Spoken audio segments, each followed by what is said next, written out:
하나님 말씀은 갈라디아서 2장 11절에서 14절까지 한 목소리로 같이 읽도록 하겠습니다.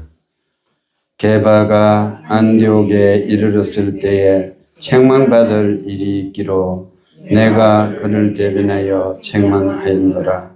야고보에게서 온 어떤 이들이 이르기 전에 게바가 이방인들과 함께 묵다가 그들이 오매 그가 할례자들을 두려워하여 떠나 물러가매 남은 유대인들도 그와 같이 외식함으로 바나바도 그들의 외식에 유혹되었느니라. 그러므로 나는 그들이 복음의 진리를 따라 바르게 행하지 아니함고 모든 자 앞에서 게바에게 이르되 네가 유대인으로서 이방인을 따르고 유대인답게 살지 아니하면서 어찌하여 억지로 이방인을 유대인답게 살게 하려느냐 하였노라. 아멘. 여러분, 우리가 그리스도인으로서 영원히 이 세상에 전해야 될 복음의 가치는 뭡니까? 핵심 내용은 뭡니까? 부활입니다. 그래서 이 부활 자체는 성탄절보다 부활절이 어떤 의미에서는 훨씬 더 우리에게 의미가 있는 절기다 이렇게 볼 수 있어요. 그런데 오늘날 이제 많은 사람들은 성탄은 굉장히 축하를 많이 하는데 부활은 잊어버리고 살아가는 사람들도 참 많이 있습니다. 그래서 성도들이 열심을 갖고 우리가 교회 신앙생활을 해야 되지만 매주일도 잘 지켜야 되지만 성탄절, 부활절 이런 날은 특별히 우리가 생각해야 된다. 그래서 우리가 정말로 우리 자신을 되돌아보고 나는 부활의 증인으로서 삶을 살아가고 있는가? 내가 어떠한 형편에 처해도 또 내 주위에 있는 모든 사람들이 나를 향해서 야, 사람이 그 예수님이 죽었다 살아나셨다고 네가 주장하는데 그런 엉터리가 어디 있어. 예수님이 살아계시다면 나에게 보여다요. 뭐 이런 식으로 우리를 조롱을 한다 해도 당당하게 부활을 증거하면서 살아갈 수 있는 그런 믿음을 가져야 되고 그렇게 살았는지를 우리가 생각해야 된다 이렇게 생각합니다. 오늘 이 본문의 말씀은 우리가 베드로의 외식의 문제를 살펴보게 됩니다. 베드로는 우리가 알다시피 예수님의 수제자입니다. 그런데 그 베드로조차도 체면 때문에 자기가 이방인하고 자리를 같이 했던 것이 혹시 잘못되면 자기 어떤 위상이나 또는 유대인들 가운데서 자기의 체면, 자기는 그리스도인이지만은 그 유대인들로서의 어떤 가치, 그들과의 교류, 이런 것들이 걸림돌이 될까 싶어가지고 시급히, 황급하게 나는 이방인하고 식사를 안 했다. 이렇게 가장하는 그 모습을 우리가 살펴보는 것입니다. 이것은 단순한 인간관계의 문제가 아니고 복음과 어긋난 삶의 문제입니다. 바울이 베드로를 보고 책망을 했어요. 책망을 했던 그 내용이 어떤 것입니까? 무엇 때문에 바울이 책망을 했습니까? 복음의 진리를 따라서 행하지 않는다는 것이었습니다. 이 게바는 우리가 베드로예요. 이 베드로에게 바울이 책망했던 것은 야, 네가 왜 입으로는 이 복음이 차별이 없다고 말하면서 실제적으로는 네가 그렇게 또 행하면서 이방인하고 같이 자리를 하다가 유대인들이 들어오니까 갑자기 그 자리를 정리하고 나는 아니었네 이렇게 가정을 하느냐 그 문제를 말하고 있는 것입니다. 그러면 바울이 베드로에게 왜 이렇게 책망을 하게 되었을까 우리가 생각해 보는 겁니다. 그러면 부활이라는 것이 과연 어떠한 그 삶에 우리 인간의 삶에 영향을 미치는지를 생각해 봐야 되는 거예요. 여러분, 부활하셨다. 예수님 부활하셨다. 그것은 나하고 어떤 관계를 가지고 있고 우리 기독교 공동체에는 과연 어떠한 효력을 미치는가. 이것을 알아야 우리가 내가 부활의 그 증인으로서 당당하게 살아갈 수가 있는 것입니다. 자, 부활의 효력, 부활의 그 능력, 이 효력이 미치는 것이 어떤 거냐. 첫 번째는 보면 차별이 없는 공동체를 이루가게 하는 겁니다. 교회는 모든 사람이 나오는 것이에요. 민족이나 연령이나 혈통 이런 것뿐에 또 학식이나 또 빈부나 이런 것들이 거리낌이 없는 곳이 교회 아닙니까? 그죠? 그래서 교회에 오는 사람들은 전부 다가 하나 되는 거예요. 하나 되고 차별이 없는 것입니다. 로마서 10장 12절에서 바울은 이야기하는 거예요. 유대인이나 헬라인이나 차별이 없음이라. 한 분이신 주께서 모든 사람이 주가 돼서 그를 부르는 모든 사람에게 부요하시도다. 이렇게 말합니다. 돈이 있거나 말거나 잘났거나 못났거나 남자거나 여자거나 관계가 없는 거예요. 누구든지 주의 이름을 부르는 자가 구원을 얻게 되는 것이고 하나님께서는 모두에게 이렇게 동일하게 나타나셔서 우리 모두를 부유하게 해주신다. 이렇게 말씀하고 있는 것입니다. 이것이 얼마나 감사한지 몰라요. 여러분, 제가 늘 강조하잖아요. 구원의 조건에 있어서 1m 70 이상이 이 구원의 조건에 해당된다. 장년일 경우에. 이렇게 남자에게 그렇게 한정을 냈다면 나는 구원을 맛볼 수 없는 겁니다. 유명한 대학을 나와가지고 시험에 상위 10%에 들어가서 구원을 받는다. 이렇게 말했다면 우리는 이 중에서 대다수가 탈락하게 되는 겁니다. 인물이 또한 어디 나갔을 때 빠지지 않는 사람이어야 된다. 이렇게 해도 탈락될 사람들이 참 많을 거죠. 그런데 차별이 없는 거야. 모든 사람에게 누구든지 주의 이름을 부르는 사람에게 하나님께서 구원을 베풀어 주신 것입니다. 이것을 우리가 감사해야 되는 것입니다. 또한 동일한 말씀이 사도행전 19장 10절에 나옵니다. 사도행전 19장 10절에 두 해 동안 이같이 하니 아시아에 사는 자는 유대인이나 헬라인이나 다 주의 말씀을 듣더라. 이렇게 말하고 있어요. 유대인이 하나님의 선민이다 이렇게 생각하며 살았는데 이제는 예수 그리스도의 부활로 말미암아 새로운 공동체가 생성되는데 여기에는 유대인뿐 아니고 이방인들도 같이 참여하는 겁니다. 그래서 이 복음이라는 것은 세계를 뛰어넘는 거예요. 하나 될 수 있는 겁니다. 우리가 각자가 살아온 형편이라든지 환경이라든지 수준이라든지 이것이 다 다르지 않습니까? 그럼에도 불구하고 우리가 하나 된 공동체로 살아갈 수 있는 것, 무엇을 가지고 우리가 이렇게 공감대를 형성하고 살아갈 수 있겠습니까? 복음입니다. 이 복음은 부활입니다. 부활의 증인으로 우리가 살아가기 때문에 이것이 가능한 것입니다. 여러분, 그래요.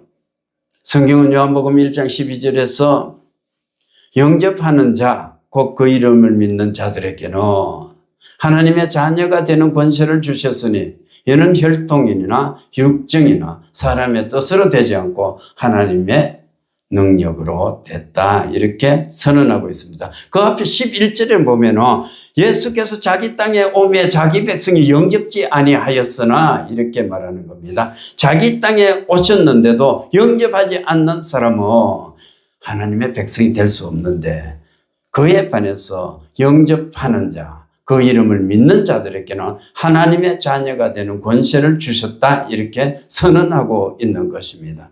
그 말씀에 따라서 저와 여러분들이 이렇게 부르심을 받아서 같이 예배하고 있는 것입니다. 이것을 우리가 감사해야 되는 것입니다.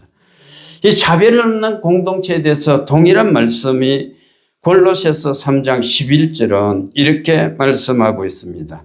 거기에는 헬라인이나 유대인이나 할레파나 무할레파나 야만인이나 서구디아인이나 종이나 자유인이 차별이 있을 수 없나니 오직 그리스도는 만유시요 만유 안에 계시니라. 이렇게 말씀하고 있어요. 세상은요 차별이 되는 거야. 우리가 나이가 들어가지고 경로당만 가도 그래요. 가진 자와 가지지 못한 자가 차별을 받습니다. 그래서 거기서도 돈이 없는 사람들은 정말 그 경로당에 들어가지를 못하는 거예요. 문턱이 있는 거야.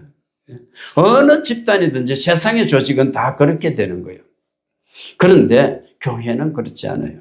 교회는 누구든지 하나님께 나오는 자마다 우리가 통일한 공동체 그리고 예수 그리스도의 백성이 됨을 믿을 수 있기 바랍니다. 우리는 그것을 은혜다 이렇게 말합니다. 그래서 우리는 은혜로 된 사람들이에요.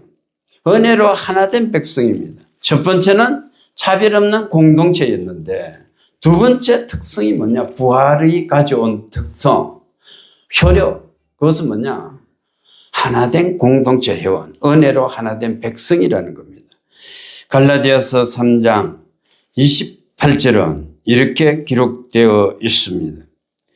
너희는 유대인이나 헬라인이나 종이나 자유인이나 남자나 여자나 다 그리스도 예수 안에서 하나이니라. 하나 됐어요. 여러분, 우리가 세상에 오늘날 삶을 살 때 하나 된다는 것이 굉장히 힘이 됩니다. 어릴 때 같이 놀던 친구들도요, 하나 되기가 힘들어요. 때로는 소식도 전해볼 길도 없을 때도 있습니다.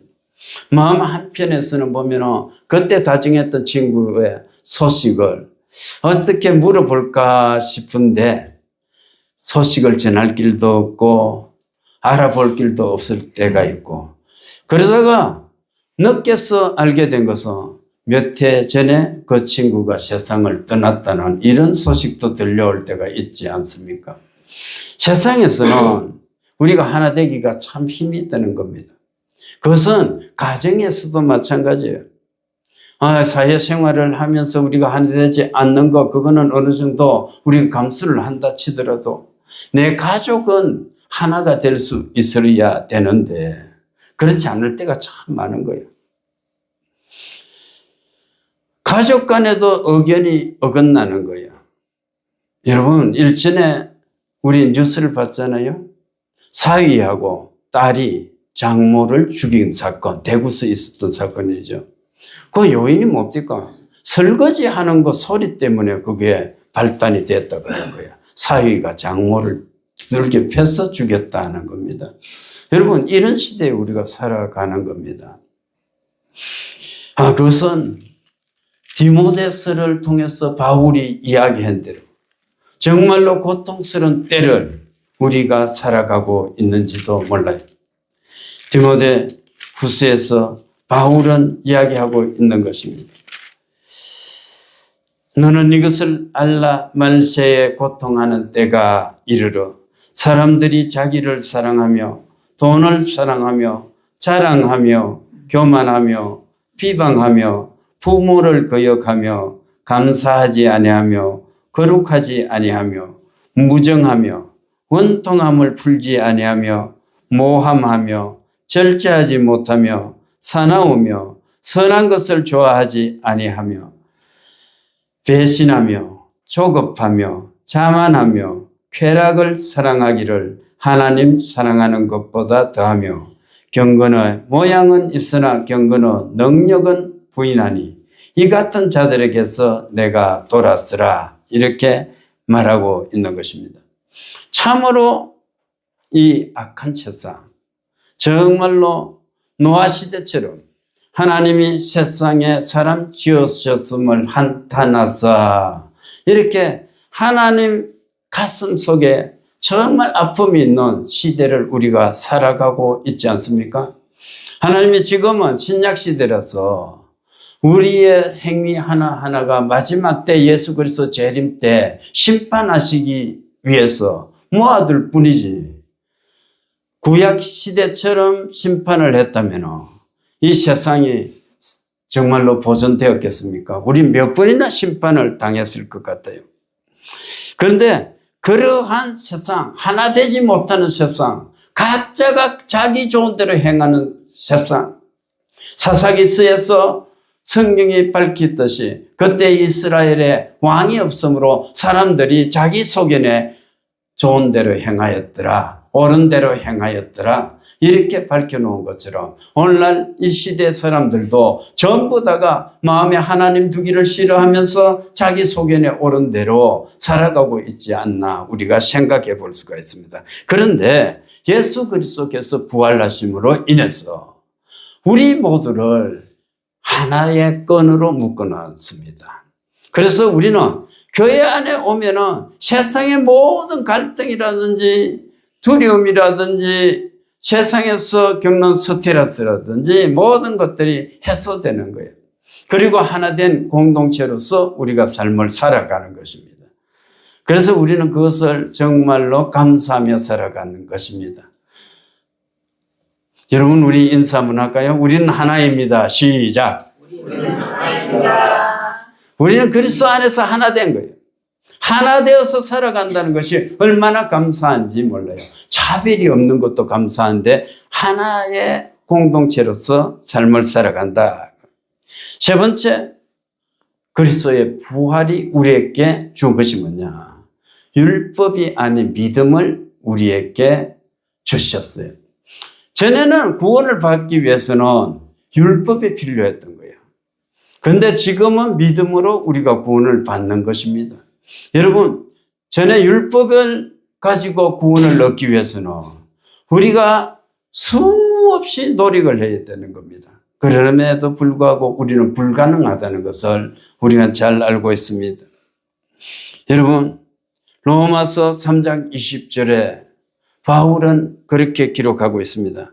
그러므로 율법의 행위로 그의 앞에 어렵다 하심을 얻을 육체가 없나니 율법으로는 죄를 깨달음이니라. 그러면서 이 바울은 율법을 지키려고 엄청 노력을 했는 거예요. 그리고 율법으로 구원을 얻기 위해서 노력을 했던 사람입니다. 그런데 그 바울이 로마서 7장에 가면 어떻게 말합니까? 오호라 나는 공고한 사람이로다. 이 사망의 몸에서 과연 누가 나를 건져내랴. 이렇게 한탄하는 것을 볼 수가 있습니다. 여러분, 누구도 이 세상 사람들이 행위로 구원을 받을 수 있는 방법이 없는 거예요. 다른 종교에서는 행위를 강조하니까 전부 다 고행을 하는 거예요. 참선을 하는 겁니다. 여러분, 그런 것 가지고 우리가 하나님 앞에 나갈 수 있습니까? 아니에요. 하나님은 오직 은혜로 우리를 구속하셨고 은혜로 택해 주셨습니다. 우리는 거기에 반응해서 감사하며 살아가는 것입니다. 그래서 우리는 정말로 하나님의 은혜에 감사하며 살아가는 것입니다. 여러분, 오늘 본문에도 동일한 말씀이 있지 않습니까? 갈라디아서 2장 16절을 누가 읽어보십시오. 사람이 어렵게 되는 것은 율법의 행위로 말미암음이 아니요 오직 예수 그리스도를 믿음으로 말미암는 줄 알므로 우리도 그리스도 예수를 믿나니 이는 우리가 율법의 행위로서가 아니고 그리스도를 믿음으로써 의롭다 함을 얻으려 함이라. 율법의 행위로서는 의롭다 함을 얻을 육체가 없느니라. 예, 그래요. 여러분, 율법의 행위로는 어렵다 하심을 입을 육체가 없다는 겁니다. 여기서 한계가 있는 거예요. 우리 육체가 구원을 얻기 위해서 하나님 앞에 온갖 방법과 노력을 다해도 불가능하다는 것을 우리가 알 수가 있습니다. 우리는 우리 자신의 한계를 느낄 때 하나님을 찾게 되는 겁니다. 아직도 우리 자신의 한계를 느끼지 않고 내 힘으로 살아갈 수 있다, 내 힘으로 뭔가 할 수 있다, 이렇게 자신이 있을 때 하나님을 찾지 않는 거예요. 여러분 생각해 보십시오. 아무 문제가 없는 부자라든지 그 사람들 예수님 믿기가 참 힘들어요. 그래서 성경에도 기록되어 있는 거예요. 예수님께서 말씀하시는 겁니다. 부자가 천국에 들어가는 것은 낙타가 바늘기로 들어가는 것보다 어렵다 말하는 겁니다. 이 세상이 너무나 살만한 거예요. 나는 아프지도 않는 것입니다. 돈은 엄청나게 있는 겁니다. 조금 나이가 들어갈 뿐이지 아무 걱정도 없는 겁니다. 그런 사람들에게 예수를 믿었자고 우리가 이야기를 해보십시오. 답답한 게 없는 거야. 그러니까 내 다음에 믿지요. 나 지금 바빠서 다른 거 해야 됩니다. 전부 다 거절하는 겁니다. 여러분 그래요. 그런데 우리 자신의 한계를 느낄 때 하나님 이 죄악의 더미 속에서 내가 헤쳐나올 수가 없습니다. 하나님 내가 삶을 살아가는데 내 힘으로 살아갈 수 없습니다. 이런 것들을 계속 고백하게 될 때 우리는 누구를 찾게 됩니까? 예수님을 찾게 됩니다. 그리고 하나님 앞에 나갈 수밖에 없는 것입니다. 자, 복음의 효력, 부활의 효력은 차별 없이 모든 공동체가 같이 하나 되고 그리고 이제는 율법의 행위가 아니고 믿음으로 우리가 구원을 얻는다는 그러한 새로운 길을 열어놨다는 것을 우리가 알 수가 있습니다. 그런데 오늘 베드로는 어떤 사람입니까? 베드로는 어떻게 했습니까? 유대인들의 눈치를 보게 되었던 것입니다. 그래서 급히 자기 자리를 정돈해가지고 이방인하고 분리되는 그러한 모습을 보였던 것입니다. 체면 때문에, 위상 때문에. 여러분, 그러한 것들이 걸림돌이 되면 과감히 우리가 그것을 버려야 되는 겁니다. 예수님께서 말씀하셨어요. 만일 네 눈이 너를 실족게 하면 빼어버리라. 내 손이 너를 실족게 하면 잘라버리라. 발이 실족게 하면 잘라버리라. 자, 외발, 외눈으로 천국 가는 것이 양눈, 양발로 지옥 가는 것보다 낫다. 예수님께서는 그렇게 말씀하고 있는 겁니다. 여러분, 그런데 우리는 이 베드로와 같은 모습이 있는 거예요. 체면 때문에, 사람들 때문에 이 복음이 가리워지는 겁니다. 사람들의 그 눈총이라든지 조롱이라든지 비난이 두려워가지고 복음을 전가하지 못할 때도 있는 것입니다. 그런데 바울은 이미 이야기했잖아요. 내가 사람을 기쁘게 해야 될까? 아니면은 하나님을 기쁘게 할까? 사람에게 좋게 하랴, 하나님께 좋게 하랴. 이렇게 물었던 것을 우리가 알 수가 있습니다. 우리가 그 질문을 동일하게 우리에게 가져와야 되는 거예요. 우리가 세상을 살 때 어떻게 살 것인가? 내가 하나님의 살아계심을 믿고 하나님께서 내 삶을 감찰하고 계심을 내가 믿는가? 그래 하나님께서 지금 보이지 않지만 나를 감찰하고 계시고 지켜보고 계시고 내 이런 것이 디지털 비디오처럼 전부 다 촬영되어가 이 다음에 내가 천국 갈 때 딱 증거물로 제시된다 생각해 보십시오. 그러면 우리가 사람 앞에서 담대할 수밖에 없지 않습니까? 그렇게 살아야 되지 않겠습니까? 여러분, 베드로는 두려워했어요. 체면이 자기를 가렸습니다. 결국 이것 때문에 베드로가 저질른 잘못이 뭡니까? 무엇 때문에 베드로가 바울로부터 책망을 받게 됩니까? 공동체를 깨뜨린 거야. 무너뜨린 거예요. 조금 전에 부활의 효력이 뭐라고 했습니까? 하나된 공동체였거든. 그죠? 하나된 공동체. 이것은 차별이 없는 공동체였는데 베드로가 체면 때문에 두려움 때문에 자기 자리를 정돈해서 다른 곳으로 옮김으로 인해서 바나바까지도 그 외식에 동참하게 되었고 그것은 결과적으로 유대인이나 헬라인이나 하나 되었다고 하는 그 말씀 자체가 아무런 의미가 없게 되는 겁니다. 그 자체가 깨진 겁니다. 그래서 새롭게 예수 그리스도께서 우리에게 주신 그것을 지키지 못했다는 것을 볼 수가 있습니다. 이제 말씀을 맺습니다. 여러분, 부활이라는 것, 이것은 우리가 믿습니다. 그런데 믿는 것만으로 우리가 만족하며 살 수가 없는 것입니다.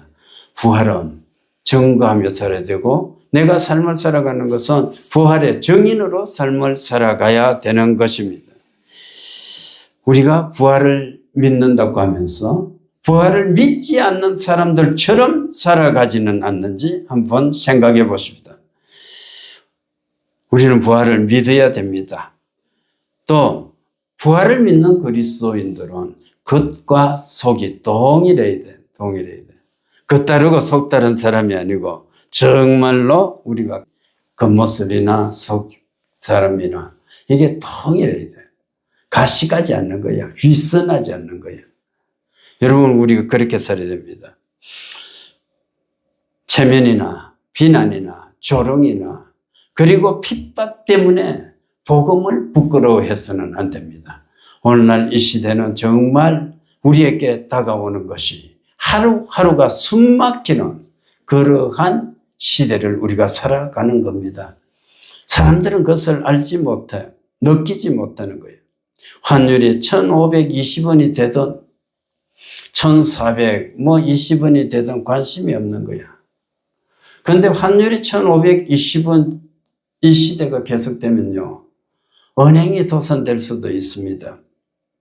그리고 물가가 오르다 보면 내가 100만 원으로 생활했다면 100만 원 가지고 생활 못하는 시대가 곧 도래할 수 있는 거예요. 전쟁이 계속되고 나면 우리에게 남는 것이 없습니다. 전쟁은 우리에게서 너무나 멀리 있으니까 관계없는 것 같지만 우리는 그대로 타격을 입게 되는 겁니다. 국회에서는 계속 악법들이 만들어지고 있는 거예요. 마치 유대인들을 전부 죽이려고 했던 하만과 같은 그러한 악법들이 만드는 겁니다. 왕이요, 이 민족이 하나 있는데요, 왕을 공경하지도 않고 그래요. 그래서 그 민족을 죽이는 것이 당연하지 않겠습니까? 네 멋대로 해라. 하만이 고난을 이양받는 거야. 그래서 그때부터 모르드게를 죽이려고 50규빗 때는 장태를 준비하는 겁니다. 그렇게 준비하는 악한 그 총리가 있었던 거예요. 마찬가지로 오늘날 국회도 그러한 악한 사람들이 장악하고 있는 거예요. 기독교인을 무조건 죽여버리려고 하는 그러한 사람들이 얼마나 많은지도 모릅니다, 여러분. 정신 차려야 돼. 그런데 사람들이 이러한 이야기를 해도 내 이야기가 아니다 생각하는 거야. 교회가 박해를 받더라도 큰 교회 몇 개가 무너지지 아직까지 농촌 교회까지야 자기들이 손보겠나 이렇게 생각해 버리는 거야. 여러분, 그러면서도 우리가 그리스도인이라 이야기할 수 있습니까? 아니, 오늘 하나된 공동체를 하는데 큰 교회에 누가 핍박을 받는다 칩시다. 그 사람들이 핍박을 받는데 비리가 있어서 조사를 받는 것은 지극히 당연한 거지. 그런데 비리가 없는데도 핍박을 계속 받고 박해를 받고 감옥을 가고 그러면 그게 남의 일이냐고요. 우리 일이지. 그런데 내가 안 잡혀가니까 괜찮은 거야. 히스기야 같아. 히스기야. 선지자 보고 이야기를 하는 거야. 히스기야, 이사야를 보고 당신의 예언이 참 족합니다. 네가 있는 날 동안 네는 편안할 것이고 네 자손들은 포로되어서 다 잡혀갈 것이고 나라는 망할 것이다 하니까 여호와의 말씀이 지당한 말씀입니다. 은혜로운 말씀입니다. 감사합니다. 내 시대에는 편안하다 하니까 얼마나 좋은지 모릅니다. 이따위 소리 하는 겁니다. 그죠? 여러분, 그래서 살아가서는 안 되는 거예요. 정말로 우리가 부활의 증인답게 사는 것은 목숨 걸고 예수를 위해서 살아가는 그러한 각오를 가지고 살아야 되는 것입니다.